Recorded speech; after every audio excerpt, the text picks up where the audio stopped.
वो कानून जो कंट्रोवर्शियल है, उस कानून के तहत एक एफआईआर हुई।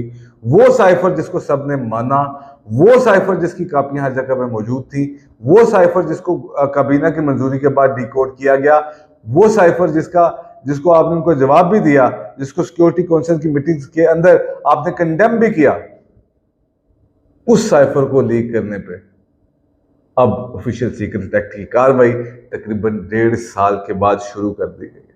असद उमर, शाह महमूद कुरैशी, इमरान खान अब ये सब भुगतेंगे साइफर का केस।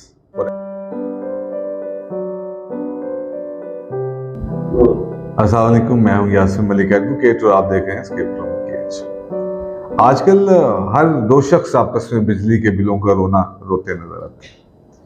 बिजली की कीमतों में 3 से 4 गुना तक इजाफा कर दिया गया।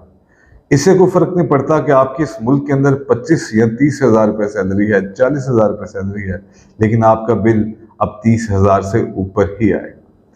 गवर्नमेंट ऑफ पाकिस्तान ने इसका सोल्यूशन इस सूरत में दिया कि आप इसकी एक साथ करवा लीजिए, यानी कि अगला बिल वो कम भेजेंगे, इसकी यकीन दहानी नहीं कराई गई, लेकिन आप इसकी एक साथ करवा सकते हैं।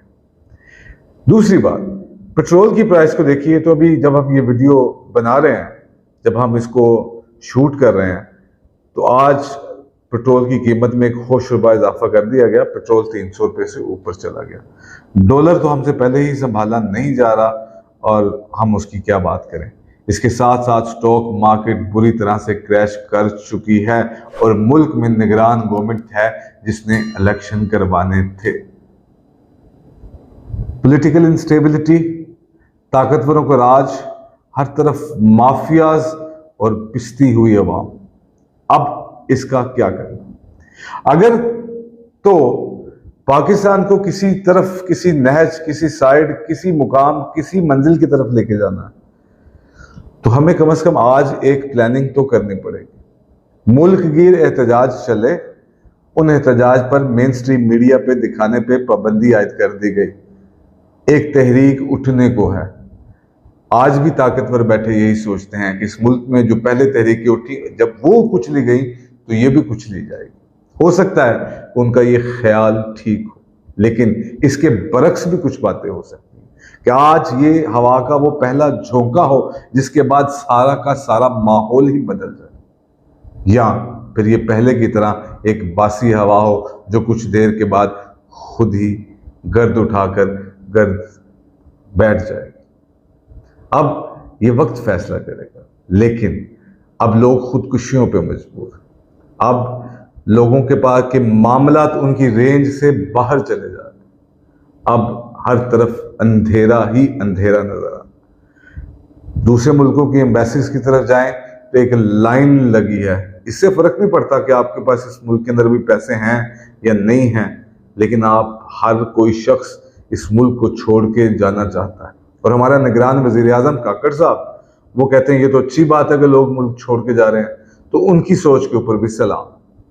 यानी कि ये लोग बाहर जाके ट्रेंड हों, मुल्क के लिए काम करें, सारा कुछ करें, ये बातें उन्होंने बड़ी अच्छी की और बड़ा अच्छा लगता है उनको ये बातें करते हुए, लेकिन ये काम गवर्नमेंट ऑफ पाकिस्तान और हुकूमत पाकिस्तान क्यों नहीं करती? क्यों हमें दर बदर जाके अगयार के आगे हाथ फैलाने पड़ते हैं, उनको रिक्वेस्ट करनी पड़ती है, उनके तरह तरह के सवालों के जवाब देने पड़ते हैं, लेकिन इससे कोई फर्क नहीं पड़ता, क्योंकि हम अब जीना चाहें या ना चाहें जिएंगे, वो तो वक्त बताएगा कि क्या हुआ। ताकतवर माफियाज इस मुल्क के अंदर कानून और आइन के साथ वो खिलवाड़ खेल रहे हैं कि जिसकी मिसाल पहले भी गई है। मैं ये नहीं कहता, क्योंकि पाकिस्तान है तो सब कुछ यहां पे चलता। अब स्पेशली इमरान खान की बेल मंजूर होने के बाद from high court Toshakhana case से अब आ गया मामला साइफर का ऑफिशियल सीक्रेट एक्ट। उस केस के अंदर अब ट्रायल चलेगा जेल में ट्रायल करके आप जिस तरह का मर्जी फैसला करवा सकते हैं। और वो कानून जो कंट्रोवर्शियल है, उस कानून के तहत एक एफआईआर हुई। वो साइफर जिसको सबने माना, वो साइफर जिसकी कापियां हर जगह पे मौजूद थी, वो साइफर जिसको काबीना की मंजूरी के बाद डिकोड किया गया, वो साइफर जिसको आपने उनको जवाब भी दिया, जिसको सिक्योरिटी काउंसिल की मीटिंग्स के अंदर आपने कंडेम भी किया, उस साइफर को लीक करने पे अब ऑफिशियल सीक्रेट एक्ट की कार्रवाई तकरीबन 1.5 साल के बाद शुरू कर दी गई है। असद उमर, शाह महमूद कुरैशी, इमरान खान अब ये सब भुगतेंगे साइफर का केस, और FIA करेगी इन्वेस्टिगेट और जज साहब करेंगे ट्रायल, लेकिन जेल के अंदर। यहां पे ये बताया जाता है कि किसी ना किसी तरह ये जो एक सिक्योरिटी इशू के तहत चलें, आप उनकी बात मान लें, लेकिन इसके बावजूद भी इस्लामाबाद हाई कोर्ट में ये चैलेंज हो चुका है। क्वैशमेंट इसकी लग जाएगी या लग चुकी होगी, इसके बारे में मैं कंफर्म नहीं हूं कि ये क्वैश कर दी जाए, ये FIR खत्म हो जाए। एग्जैक्टली अगर मैं being a student of law देखूं तो इस FIR के अंदर जेन्युइनली कुछ नहीं।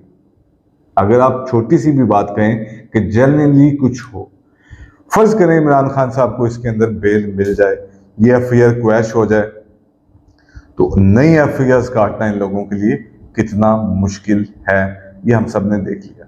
किसी आम आदमी को जब FIR कटवाने के लिए किसी थाने के अंदर जाना पड़ता है तो उसको क्या क्या तजलील और क्या क्या हीले बहाने और कितने कितने पैसे नहीं देने पड़ते, ये वो आम आदमी जानता है। लेकिन ताकतवरों के लिए, माफिया के लिए क्या मुश्किल है। यहाँ पे अरशद शरीफ की माँ अपनी मर्जी की FIR नहीं कटवा सकी। यहाँ पे पाकिस्तान का साबिक वजीर आजम इमरान खान, जब उसके ऊपर फायरिंग होती है तो वो अपनी मर्जी के लोगों को अपनी FIR के अंदर नॉमिनेट नहीं कर सकता। क्यों? क्योंकि जो ताकतवर चाहेंगे वही होगा। तरह तरह के केसों के अंदर इमरान खान को इन्वॉल्व करके, PTI के वर्कर्स को कैद करके, सानिया नौमी को बहुत बड़ा बना के सामने करके, आज ताकतवर शायद अपनी ताकत के नशे में खुश हैं। लेकिन अगर ताकतवरों ने यही कुछ करना था तो इसका मतलब तो यही है कि ताकत जा रही है। जब ताकतवर और माफिया इन हरबों, इन प्रेशराइज टेक्निक्स के ऊपर आ जाएंगे तो फिर उनके पास ताकत नहीं रही। एक्चुअली ताकत के साथ ज़र्फ भी होना चाहिए। यहां ताकतवर और माफिया बगैर ज़र्फ के घूमते हैं, कम ज़र्फ। यहां पर अगर ताकतवरों ने ये सब कुछ ही करना था तो फिर इन्हीं को कुछ कर दिया जाता, इससे ज्यादा कुछ कर दिया जाता। हमने कौन सा बोलना है? एज अ बीइंग अवाम हम कुछ नहीं कहना चाहते, हम इनसे कुछ नहीं कहेंगे, हम कह ही नहीं सकते। हम कहें क्यों? वजह सिर्फ इतनी है, इन ताकतवरों को, माफिया का अपने कुछ स्टेक्स हैं, अपने कुछ बेनिफिट्स हैं, अपना कुछ है, जिन्होंने सिस्टम को यरगमाल बनाकर रखा। अदालतें चाहें भी तो वो काम नहीं कर सकती। कितने प्रेशर है। अभी वो जज साहब का, हुमायूं दिलावर साहब को देखा, जैसे उन्होंने फैसला किया, उनको भी सलाम है, लेकिन उनके ऊपर जो प्रेशर है उनको भी तो देखना पड़ेगा। सिस्टम से बंदे निकलेंगे ना, जो सिस्टम को सलाम करेंगे और सिस्टम के पीछे पीछे अपनी तरक्की करते चले जाएंगे और सिस्टम से बेनिफिट हासिल करेंगे।